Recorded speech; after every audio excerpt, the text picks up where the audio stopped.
அனைவருக்கும் வணக்கம். இணைய செயல்பாடு இன்டர்நெட் ப்ராடிசஸ். இதில் இமெயில் என்கிரிப்ஷன் என்றால் என்ன என்பது பற்றி இப்போது பார்ப்போம். மின்னஞ்சல் குறியாக்கத்தில் செய்திகளின் உள்ளடக்கத்தை மறைகுறியாக்குவது அல்லது மாறு வேடமிடுவது ஆகியவை அடங்கும். இது முக்கியமான தகவல்களை நோக்கம் பெற்ற பெறுநர்களை தவிர வேறு எவராலும் படிக்கப்படுவதிலிருந்து பாதுகாக்கிறது. மின்னஞ்சல் செய்திகள் இணைப்பை மறைகுறியாக்குவது.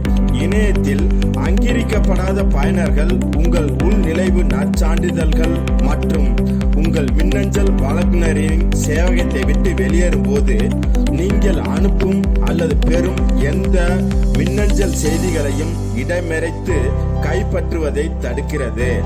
மின்னஞ்சல் செய்திகளை அனுப்புவதற்கு முன்பு குறியாக்கம் செய்வதன் பொருள் ஒரு ஹேக்கர் அல்லது நோக்கம் பெற்ற பெறுநரை தவிர வேறு யாராவது உங்கள் மின்னஞ்சல் செய்திகளை இடைமறித்தாலும் அவை படிக்க முடியாதவை, அடிப்படையில் பயனற்றவை.